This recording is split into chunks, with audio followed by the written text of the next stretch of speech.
Everyone wants a good life, but most people are never taught how to build one.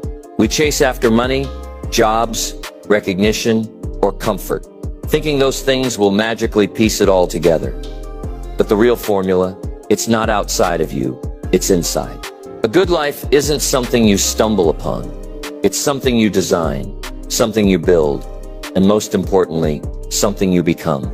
You see, we don't get paid for time, we get paid for the value we bring. And the most powerful project you'll ever work on is you. The better you become, the more options you have. The more you grow, the more life opens up. Everything you want, better health, better relationships, more freedom, more purpose. It all begins when you begin. The good life isn't reserved for the lucky. It belongs to those who decide to grow, to take responsibility, and to invest in themselves. If your life has felt stuck, messy, or meaningless, you're not broken.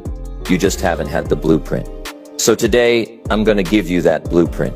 A simple, honest, and powerful roadmap based on timeless principles that anyone, yes, anyone can use to build a meaningful life. Stay with me for the next few minutes as I walk you through the life-changing principles that can help you shape not just your days, but your destiny. Let's dive in. Number 1. Increase your value to the world. Let's start with a powerful truth.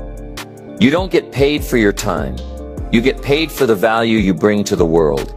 That's a concept that can completely shift the way you look at your work, your income, and your future. Most people believe that if they just clock in, do their time, and show up, life will eventually reward them. But reality doesn't work that way. Two people can work the exact same number of hours, yet earn completely different incomes. The difference isn't in the time, it's in the value. Value is the real currency. And here's the best part. Value is not fixed. You can increase it. You can learn more. Develop new skills, sharpen your thinking, and become the kind of person who brings more to every situation. When you increase your value, everything starts to shift. New opportunities appear. People pay attention. Life responds. Let me give you a real example. Marco worked at a local coffee shop. He made minimum wage, and at first it seemed like he had no way up. But Marco had an idea. He started learning how to create detailed latte art. He practiced daily, watched videos, and improved his technique. Eventually, he launched an Instagram page, then started offering beginner classes to other baristas. Within a year, Marco went from earning minimum wage to being invited to coffee events, collaborating and teaching classes that paid more than a week's salary. He didn't just make coffee anymore. He created an experience. That's value. The takeaway here is simple. Don't wait for someone to promote you, give you a raise, or hand you an opportunity. Create your own. Become the kind of person who's always growing, always learning, always adding more value to the world. Study your craft. Learn new tools. Speak better. Think clearer. Show up with energy, discipline, and consistency. And you'll become someone people want to work with, buy from, and follow. You're not stuck where you are. You can climb. The ladder isn't locked, but each step up requires you to bring something better than the last. That's the beauty of it. Your future is in your hands. Raise your value, and you raise your life. Now let's move on to the next key to building a good life. Number 2, work harder on yourself than you do on your job. Here's one of the most life-changing principles you'll ever hear. Work harder on yourself than you do on your job. That one sentence, spoken to me by a mentor years ago, shifted the entire direction of my life. At first, it didn't make sense. I thought success came from working more hours, taking on more tasks, hustling harder. But I learned that if you want more out of life, you have to become more. Because when you grow, everything around you grows. Most people focus all their effort on their job. They wake up, go to work, come home tired, and repeat the same routine year after year.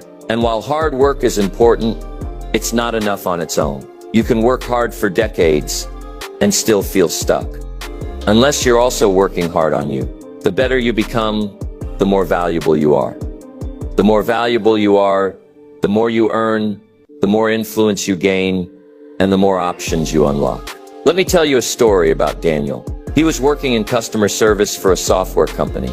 He answered emails, dealt with complaints, and worked long hours. He was good at it, but he wasn't growing. One day, he decided to learn more about the product itself. He started studying user experience design in his free time. He watched tutorials, read books, and even started helping the design team solve small issues. After 6 months, they offered him a new role. A year later, he became a full-time product designer, earning double what he used to, and doing work he actually enjoyed. And all of that happened because he chose to develop himself, not just survive his job. Now maybe you're thinking, but I don't have the time to work on myself. I get it. Life is busy. But here's the truth. You don't need 5 extra hours a day. You just need intentionality. Use your commute to listen to a podcast. Spend 20 minutes a day reading. Start your morning with a few minutes of journaling. Practice your communication. Study people who are doing what you want to do. You don't have to flip your life upside down. You just have to start building momentum. Your job is not your life. It's a part of it. And it can either be a stepping stone or a ceiling. It all depends on what you bring into it. If you want your income to grow, your impact to grow, your confidence to grow, you have to grow first. Personal development is the root. Everything else is the fruit. And don't just focus on career skills. Yes, learn how to present. Learn how to lead. But also work on your mindset. Work on your health. Build emotional intelligence. Learn to handle stress better. Learn to listen better. These are the things that separate good lives from great ones. There's a difference between being busy and being intentional. A lot of people are busy, but they're not going anywhere. It's like running on a treadmill. Lots of effort, no progress. But when you start directing your energy toward becoming better every day, even just a little, you'll be amazed at how fast things change. Here's a practical step. Make a U plan. Not a job plan, not a career map, a U plan. Ask yourself, who do I want to become in the next year? Maybe it's a more confident speaker. Maybe it's someone who's physically healthier or more financially disciplined. Then take a step toward that every day. It doesn't have to be dramatic. Just move forward. Little by little, you'll feel the difference. The world doesn't just need more employees. It needs more leaders. It needs more creators, more thinkers, more doers. And those people are the ones who constantly invest in themselves. So if your life feels like it's in a loop, if you're tired of feeling stuck, remember this. Your life changes when you do. Work harder on yourself than you do on your job. You'll become the kind of person who doesn't wait for opportunity, but creates it. And when that happens, everything changes. Now that you understand the importance of personal development, let's go one step further. Number 3, turn mistakes into milestones. We've all made mistakes. Some small, some big, some we laugh about now, and some still sting when we think about them. But here's the truth. Your mistakes don't have to define you. They can refine you. Every mistake holds a lesson, a warning, or a piece of wisdom that can help you build a better future, if you're willing to look for it. The problem is, most people don't look. They try to forget their mistakes. They hide from them. They bury them deep and hope time will erase the memory. But time doesn't fix mistakes. Reflection does. The truth is, your mistakes are part of your education. They are part of the curriculum of life. No one gets it all right the first time. That's not how we grow. We grow by stumbling, learning, adjusting, and trying again. The most successful people in the world aren't those who avoided failure. They're the ones who used it. Take Emma, for example. She started a small online clothing business in her early 20s. She was passionate, excited, and full of energy. But she didn't know how to manage cash flow. And within a year, the business collapsed under debt. She could have quit right there. She could have said, "I'm not cut out for business," and walked away. But she didn't. Instead, she took a step back, got a part-time job, and started studying finance and business management in the evenings. 2 years later, she launched a new store, this time with a solid foundation. Today, that store is thriving, and she teaches other young entrepreneurs how to avoid the same mistakes she made. Emma didn't just fail, she learned. That's the difference. You can either let a mistake stop you, or let it shape you. You can let it shrink your confidence, or let it expand your wisdom? Here's what you can do right now. Think back over the past year. What went wrong? What decisions did you regret? What habits held you back? Don't judge yourself. Just observe. Ask yourself, what did that mistake teach me? What can I do differently next time? That's how you turn a mistake into a milestone. Because the truth is, every setback holds a seed of growth, but you have to dig it up. When I was younger, I wasted several years chasing quick money schemes. I jumped from one opportunity to another, never committing, always chasing. I thought I was being smart, but what I didn't realize was that I was running in circles. At the end of it all, I had nothing to show for it. But that season of failure taught me something I never forgot.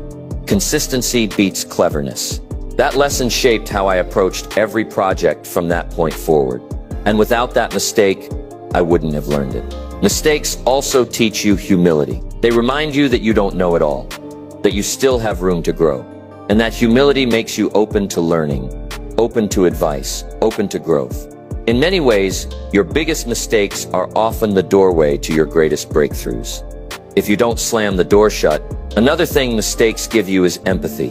When you've been knocked down and had to get back up, you understand others better. You don't judge as quickly. You become more compassionate. And compassion is a powerful part of building a good life, not just for yourself, but for the people around you. Now, this doesn't mean you should go out looking for ways to fail. That's not the goal. But it does mean you should stop being afraid of it. If you're afraid to make a mistake, you'll never try anything new. You'll stay in the same safe zone, doing the same safe things, and wondering why your life isn't moving forward. Mistakes are a sign that you're trying. They mean you're learning. They mean you're alive. So don't fear them. Study them. Reflect on them. Grow through them. That's how you turn regret into wisdom and pain into purpose. So here's your reminder. The past is a classroom, not a prison. It's there to teach you, not trap you. Look back just long enough to gather the lesson, then step forward with more clarity, more courage, and more conviction. Number 4, learn from the experiences of others. If you want to build a good life, here's one of the smartest things you can do. Learn from other people. Learn from their stories. Learn from their struggles. Learn from their wins and their losses. Because the truth is, you won't live long enough to make every mistake yourself. You don't need to. Success leaves clues. Failure does too. And the people around you, whether they're mentors, authors, friends, or even strangers, can help you avoid years of wasted time. One of the fastest ways to level up your life is to find someone who's already done what you want to do and study how they did it, how they think, what they do, what they don't do, how they respond to pressure, how they bounce back from setbacks. You don't need to reinvent the wheel. You just need to pay attention. Let me tell you a story about Rachel. She dreamed of becoming a photographer, but she didn't have a degree, a fancy camera, or any connections. Instead of sitting around waiting for the perfect conditions, she started studying photographers she admired on social media. She watched how they told stories through images, how they used light, how they connected with their audience. She sent respectful messages asking for advice, and eventually one of them invited her to assist on a shoot. That opportunity turned into a mentorship. Today, Rachel is running her own photography business, doing the work she once only dreamed of. And it all started by watching, asking, and learning from others. Now, learning from people doesn't always mean you have to know them personally. Books, podcasts, interviews, and even documentaries can be just as powerful. I've learned life-changing principles from people I've never met, just by reading their stories or hearing them speak. You can treat a book like a mentor. You can treat a TED Talk like a classroom. The key is to stay open, stay curious, and stay humble. You can learn just as much from failure as you can from success. In fact, sometimes you learn more. Watch what didn't work for someone else. Why did business fail? Why did their relationship fall apart? Why did they lose momentum? When someone shares their mistakes, don't just nod, take notes. Because when you're willing to learn from others, you get to skip the pain but still gain the wisdom. Now, there are two types of people, you should pay close attention to. Those who are where you want to be, and those who are headed in the direction you don't want to go. Both are valuable teachers. From one, you learn what to do. From the other, you learn what not to do. They both serve a purpose in your growth. And when you do find someone ahead of you, someone you respect, someone who's walking the path you admire, don't be afraid to reach out, ask questions, offer value, respect their time, and be willing to listen. Mentorship doesn't always start with a formal request. Sometimes it begins by simply observing how they live, how they think, how they move, and then applying that wisdom to your own journey. Let's also talk about one of the biggest mistakes people make, assuming they know enough. That's a dangerous mindset, because the moment you stop learning from others, you stop growing. Stay teachable. Stay hungry. The best leaders are students first. The most successful people in the world are still reading, still asking questions, still improving. Why? Because they know there's always more to learn. Every person you meet knows something you don't. Every story holds a lesson. Every experience, whether yours or someone else's, has value. The trick is being wise enough to recognize it and humble enough to receive it. So here's your challenge. Pick one area of your life where you want to grow. Maybe it's finances, relationships, leadership, health, creativity, and find someone who's a few steps ahead. Study their journey, read their books, watch their interviews. Ask yourself, what can I learn from them that would take me years to figure out on my own? And then apply it. You're not alone in this journey. There are people who've gone before you. They've climbed the mountains, fallen into the valleys, and blazed the trail, and their stories, if you're paying attention, can help you build a stronger, faster, and more fulfilling life. Number 5, feed your mind. Let's talk about two of the most underrated habits when it comes to building a good life. Reading and journaling. They're simple. They're quiet. And on the surface, they might not seem like they can change your world, but they can. In fact, they often do. Because these two practices feed the most important tool you have, your mind. And a well-fed mind can create a well-lived life. Most people understand the importance of feeding their body. They'll spend money on good meals, supplements, gym memberships, and that's great. But what about feeding the mind? What are you putting into your thoughts, your beliefs, your imagination? What you consume mentally shapes how you think, and how you think shapes every decision you make. Your thoughts become your actions, and your actions build your future. Reading is one of the fastest ways to learn from the greatest minds in history. People spend decades mastering their craft, collecting experience, failing, growing, discovering, and then they condense it into a few hundred pages. And for the price of a meal, you can access that wisdom. That's not just smart, that's transformational. When you read, you expand your language, your thinking, your creativity. You learn how other people solve problems. You learn what's possible. Let me tell you about Angelina. She was working long hours in a job she didn't enjoy and felt stuck in life. Every day felt like a repeat of the last. But one day, someone gave her a book, The 7 Habits of Highly Effective People. Read it slowly.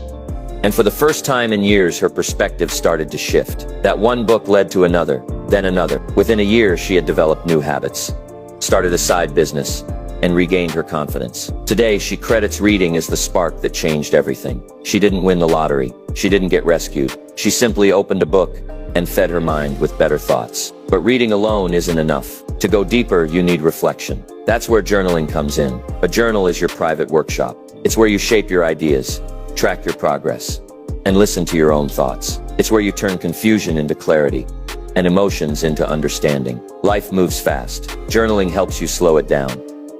When you write things down, they become real. Goals become visible. Lessons become lasting. Patterns become clear. A journal helps you notice your own growth. You start to see how far you've come. You begin to identify what's working and what's not. Now, journaling doesn't have to be complicated. You don't need a fancy notebook or poetic language. Start simple. Write down what you're learning. What inspired you today? What challenged you? What you're grateful for? What you're working toward?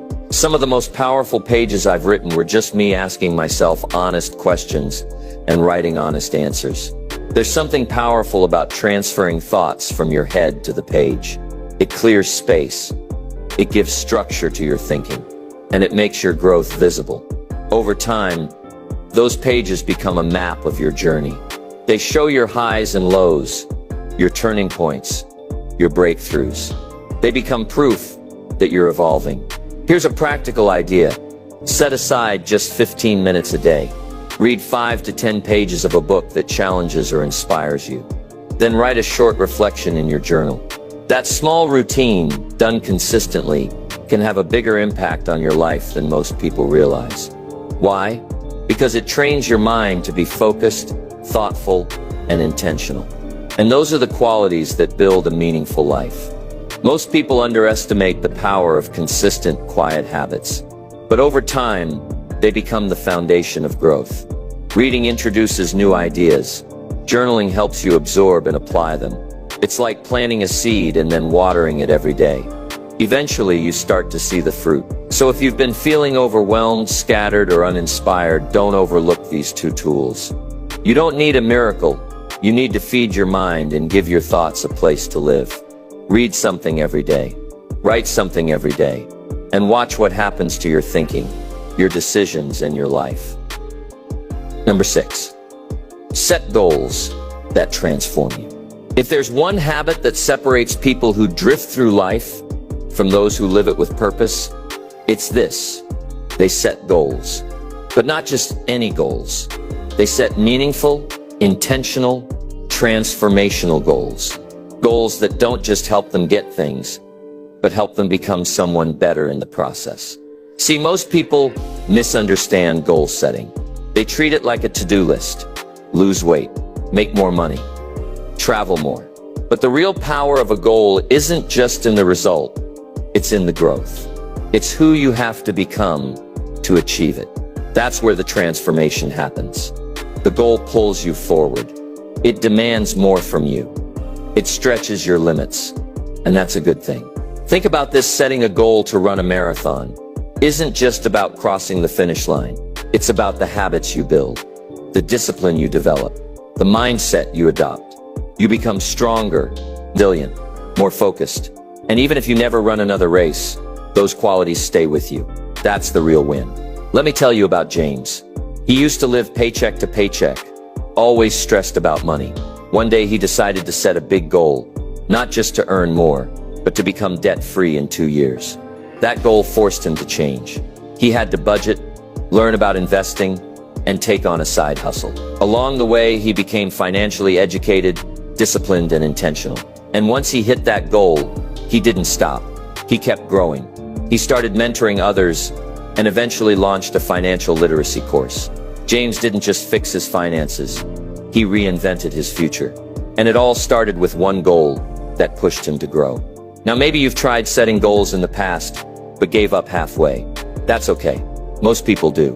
But that doesn't mean you're not capable. It just means you haven't learned the right way to anchor your goals. So here's the key. Don't just set a goal around what you want. Set a goal around who you want to become. Ask yourself, what kind of person achieves this? Then start building those qualities. When the goal becomes about your identity, your motivation changes. You're not chasing a number, you're becoming someone new. Here's how to set powerful goals. First, get clear. Vague goals create vague results. Get in shape is vague. Run a 5K in 90 days is clear. Second, make it personal. It has to matter to you. Not your boss, not your family, not society. If it doesn't excite or challenge you, it won't last. Third, write it down. There's power in putting your goal on paper. It makes it real. It creates commitment. Fourth, review it often. Keep it in front of you. Remind yourself why you started. And finally, break it down. Big goals need small steps. Daily actions that lead you closer, one day at a time. One of the most motivating parts of a good goal is the promise it holds. The promise of who you'll be when you get there. When your goal is clear, and that promise is strong, the price, the effort, the discipline, the sacrifice feels worth it. But when the promise is blurry, the price feels too high. That's why so many people quit. They haven't connected their goal to a vision that inspires them. And here's one more thing. Don't set your goals too low. Don't just aim for what's comfortable or convenient. That won't grow you. Set goals that make you a little nervous. Goals that make you rise. You don't need to be reckless, but you do need to be bold. Small goals build habits. Big goals build character. You need both. So what's one goal you can set today that would challenge you to grow? Maybe it's to start your first side business. Maybe it's to wake up an hour earlier every day for a month. Maybe it's to write your first book, learn a new language, or finally get in shape. Whatever it is, don't wait for the perfect time. There is no perfect time. There is only now. And now is the best time to begin. Your goals shape your focus. Your focus shapes your actions. And your actions shape your life. So choose goals that mean something. Goals that call you to rise. Because when you pursue goals that stretch you, life rewards you, not just with the achievement, but with the becoming. Number 7. Design your life or drift through it. If you don't design your life, someone else will do it for you. And here's the harsh truth. What they designed for you probably isn't much. That's not because people are out to get you, but because nobody else can dream your dreams. Nobody else knows what sets your soul on fire. That's your job. That's your responsibility.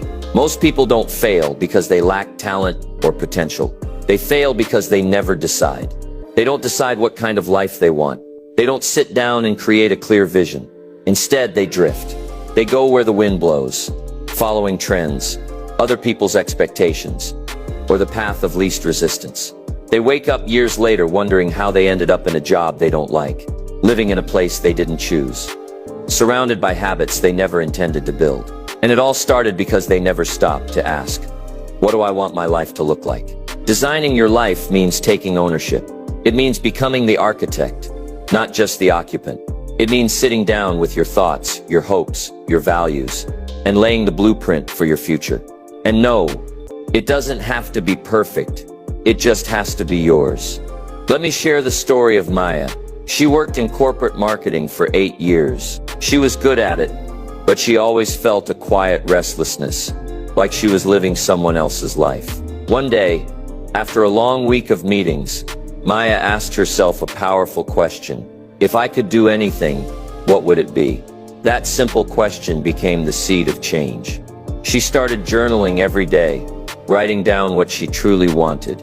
Creativity, flexibility, meaning. Slowly, she began taking online courses in design. She saved money. She built a portfolio. Within 2 years, Maya left her job and opened her own boutique branding studio. Today, she works with clients she loves, on projects she believes in, and she often says it wasn't talent or luck that got her there. It was finally sitting down and designing the life she truly wanted. Here's the truth. Life is always under construction, but you get to choose the blueprint. You get to decide what matters, what success means, what kind of legacy you want to leave. And once you've decided, you can begin building brick by brick, day by day. Start by defining your core values, what truly matters to you: freedom, family, growth, service, creativity. Your values are the compass for every decision you'll make. Next, imagine your ideal day. Not a fantasy vacation, but your regular day. What time would you wake up? What kind of work would you do? Who would you spend time with? Where would you live? What habits would shape your day? When you get clear on your ideal lifestyle, you can start designing toward it. Then, map out the key areas of your life: career, health, relationships, finances, spirituality, personal growth. Rate each one from 1 to 10. Which areas feel strong? Which ones feel neglected? This gives you a starting point. It shows you where the gaps are. It helps you set priorities. Now be ready for this. Once you design your vision, resistance will show up. People will question your decisions. Doubts will creep in. Fear will whisper, what if you fail? But stay grounded in your vision. Remember, this is your life, not theirs. And every bold life ever lived began with a bold decision: to live on purpose. You don't need to have it all figured out today, but you do need to stop drifting. Even a small course correction, made consistently, can take you to an entirely different destination. You're not stuck. You're not trapped. You're just a decision away from a new direction. The great thing about designing your life is that it gives meaning to your actions. You stop doing things just to stay busy. You stop chasing what doesn't matter, and you start living with intention. Every choice becomes in the foundation of something you've chosen to build. So here's your challenge.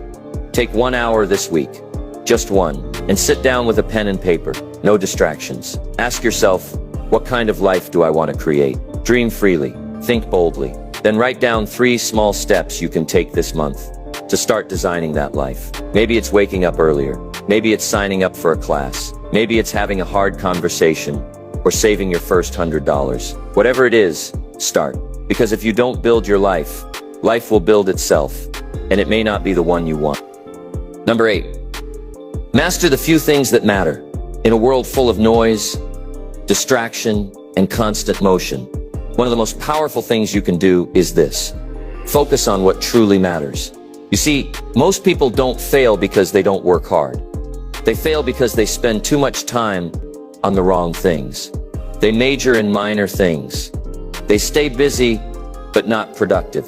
They fill their days with activity, but they don't move the needle forward. And then they wonder why life feels overwhelming, yet underwhelming at the same time.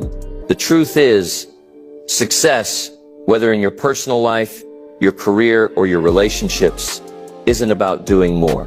It's about doing what matters more consistently. That means identifying the few things that actually make the biggest difference and making them a priority. This isn't about hustle culture or burning yourself out. It's about working smarter, not just harder. Let me tell you about Kyle. He was an artist, talented, passionate, but frustrated.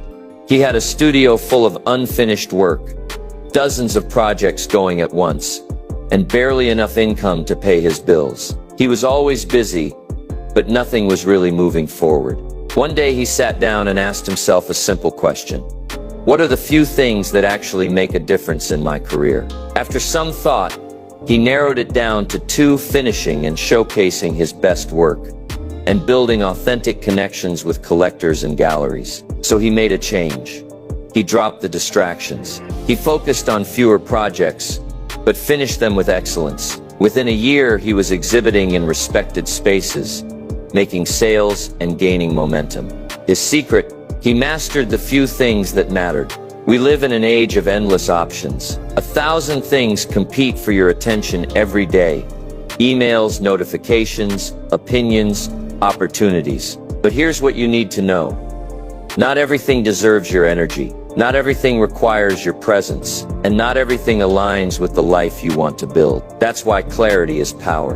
The clearer you are on what matters, the easier it is to say no to what doesn't. The 80-20 principle, also known as the Pareto principle, teaches that 80% of your results come from just 20% of your actions. That means most of what you're doing right now might not be delivering the outcome you want. Imagine what would happen if you put more energy into the right 20%. The things that actually move your life forward. The habits that sharpen your skills. The relationships that grow you. The work that fulfills you. That's where your focus should be. So how do you identify the essentials? Start by looking at your goals and asking, what are the few key actions that actually get me closer to this? For example, if your goal is to get healthier, the key actions might be drinking more water, walking daily, and sleeping better. If your goal is financial freedom, it might be budgeting, building a high-income skill, and investing wisely. Everything else is noise. The sooner you learn to separate the noise from the signal, the faster you'll move forward. This principle also applies to how you spend your time. Track it for a few days. Look at how much of your day is spent reacting instead of creating, consuming instead of building, multitasking instead of focusing. You might be shocked at how many hours are slipping away on things that don't feed your future. And here's the thing, you don't need more time. You need better use of the time you already have. Simplicity is a superpower. When your life is too full, your attention gets scattered. Your energy gets diluted. But when you simplify, when you choose a few things and give them your best, you start to see progress. And progress builds confidence. It builds momentum. It builds a good life. So here's a challenge. Identify the 3 most important areas in your life right now. Then, within each area, list 1 or 2 actions that truly matter. Not the fluff, not the busy work, the essentials. And then ask yourself, am I spending most of my time on these? Or am I distracted by everything else? Great lives aren't built by doing 1,000 things once. They're built by doing a few things thousands of times, with focus, with intention, with excellence. So don't try to be everywhere and do everything. Instead, be brilliant at what matters most. Number 9. Pay the price. A good life doesn't happen by accident. It's not the result of luck, timing, or talent alone. It's the result of discipline. Those quiet, daily decisions that may not seem impressive in the moment, but compound over time into something extraordinary. If you want the rewards, you have to be willing to pay the price. And the price is usually simple. Daily disciplines, repeated consistently, even when you don't feel like it. Here's something to understand. Early, discipline isn't punishment. It's not about suffering or restriction. It's about structure. It's about doing what needs to be done, even when it's not convenient. Because the truth is, convenience rarely leads to greatness, but consistency does. It's easy to make excuses. It's easy to say, I'll do it tomorrow. But if you say that too many times, tomorrow turns into next year. And one day you'll look back and realize that your dreams didn't slip away. They were postponed to death. Let me tell you about Marcus. He struggled with anxiety and a lack of direction in his 20s. Every day felt like a blur of distractions. Social media, video games, late nights, and zero routine. Then one day, a mentor challenged him to start waking up an hour earlier. Not to hustle, not to be productive, but simply to build discipline. Marcus committed. He used that extra hour to meditate, read, and journal. That one change became the foundation for a new mindset. Within a year, he had started a business, regained control of his health, and rebuilt his confidence. His success didn't start with a master plan. It started with a decision to show up every day, even when it was hard. Discipline is the bridge between where you are and where you want to be. It's what gets you from vision to reality. And here's the thing. It's not about doing everything right. It's about doing the right things consistently. Just like brushing your teeth doesn't take long, but protects you over time. Small habits done daily. Protect and build your life. But here's the challenge. We live in the age of distraction. Our attention is constantly pulled in every direction. There's always something to scroll, something to binge, something to react to, and distractions are easy. They feel good in the moment, but they steal your time, your focus, and your potential. That's why discipline matters more now than ever. It's your shield against a world that wants your attention every second of the day. The difference between the life you want and the life you have is often just a few disciplines away. Waking up earlier, moving your body, saving consistently, saying no to things that don't align, choosing focus over comfort. These are small things, but done consistently, they create big change. And don't confuse motivation with discipline. Motivation is great when it's there, but it's temporary. It comes and goes.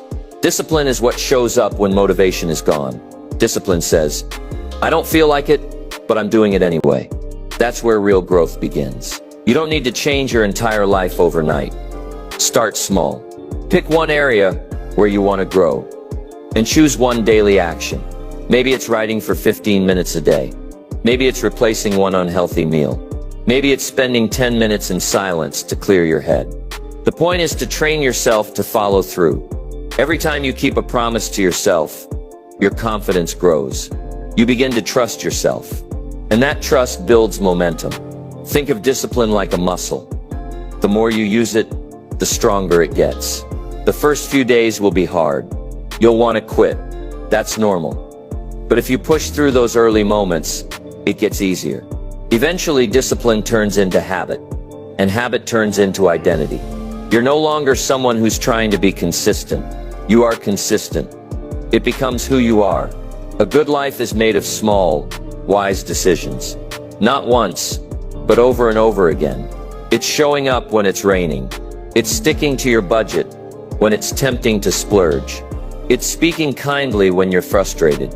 These are the decisions that build strength, build character, and build a life you're proud of. So ask yourself today, what's one discipline I've been avoiding? What's one daily decision I can start making that would move my life in the right direction? Don't wait for motivation. Don't wait for the perfect moment. Just begin. Number 10. Build a philosophy that guides your life. Every person is guided by something. Whether we realize it or not, our choices, habits, and reactions are shaped by an internal compass. What we believe, what we value, and how we see the world. That compass is called your philosophy.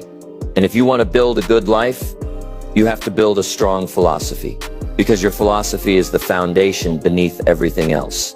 It determines how you think, how you act, and ultimately, where you end up. Now, the word philosophy might sound big or academic, but it's actually simple. It's just your set of beliefs about life. It's how you answer the big questions. What matters most? What do I believe about success, failure, effort, growth, relationships, money, time? Your answers to those questions shape every decision you make. And here's the truth.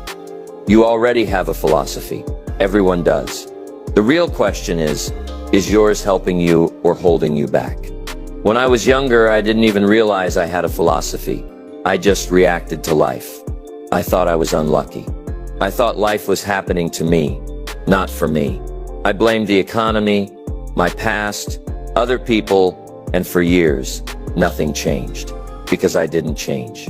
Then one day, someone asked, if the problem isn't around you, it's within you. That question hit me hard. It made me realize I was living by a philosophy of limitation, not possibility. That was the beginning of a shift. I started reading, listening, reflecting, and slowly I began to rewrite the way I saw the world. I stopped saying I can't, and started saying, how can I? I stopped seeing failure as defeat and started seeing it as feedback. I stopped believing life owed me something and started taking responsibility. That shift in philosophy changed my energy, my actions, and ultimately my results. Let me share a story about David. He was working in retail, frustrated, burned out, and convinced life was unfair. He believed the system was rigged and that success was reserved for the lucky or privileged. Then someone gave him a book on personal development.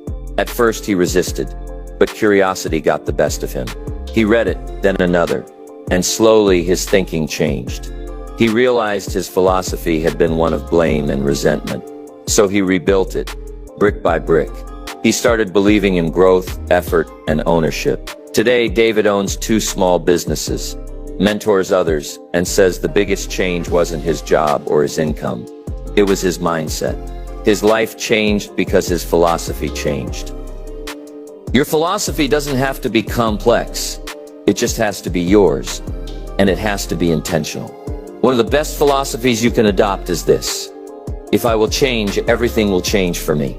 That single idea puts the power back in your hands. It means you're not a victim. You're not waiting on permission. You're in control of your growth. Another powerful belief to carry is life is hard by default, but it gets easier when I take responsibility. Because the more you accept ownership, the more options you create. And here's another one. Everything is a lesson, if I'm willing to learn it. With that philosophy, failure isn't a dead end, it's a teacher. So how do you build a strong life philosophy? Start by paying attention to your thoughts. What do you tell yourself when things go wrong? What do you believe about your potential, your worth, your future? Then question those beliefs. Are they serving you? Are they based on truth or fear? Next, start collecting better ideas. Read books. Listen to great minds. Surround yourself with people who live with purpose. Expose yourself to philosophies that challenge and uplift you. And as you learn, write down what resonates. Keep a journal. Build your own philosophy, one belief at a time. Remember, your philosophy is like the set of sails on a boat. The wind will always blow. Life will have challenges, storms, and surprises. but your philosophy determines your direction. Two people can face the same storm. One sinks, the other sails forward. The difference isn't the storm, it's the sails. So if you want to build a good life, don't just change your actions. Change the thinking behind them. Build a belief system that supports your vision, one that empowers you, one that helps you rise when life tries to pull you down. Because at the end of the day, your life won't rise above the level of your thinking. So here we are. You've just taken a journey through 10 powerful principles, 10 foundations for building a good life. Not a perfect life, not a life without setbacks or challenges, but a life filled with meaning, direction, growth, and fulfillment. And the truth is, that kind of life is possible. Not just for the lucky or the gifted, but for anyone willing to take ownership of their future. You've learned that you don't get paid for time. You get paid for value. That working harder on yourself than your job is the fastest way to change everything. That mistakes aren't the end. They're the beginning of wisdom. If you're willing to learn, you've seen the power of learning from others, the importance of feeding your mind, and the transformation that comes from setting goals that stretch you. You've discovered how to stop drifting and start designing your life. How to focus on what matters most, how discipline beats distraction, and how your personal philosophy shapes your entire direction. But now comes the most important part. What will you do with what you've learned? You don't need to have everything figured out. You don't need to change everything overnight. You just need to start. One step, one decision, one habit, one moment of courage. That's how every good life is built. Day by day, choice by choice. Maybe today is the day you finally draw the line. The day you say, I'm done waiting. I'm done drifting. I'm ready to build. Because the good life isn't found. It's not handed out. It's built. And it's built by people who are willing to do the inner work, even when it's hard, even when no one's watching. So let this be your moment, your reset, your turning point. If you will change, everything will change for you. Your mindset, your habits, your income, your relationships, your peace, it all grows with you.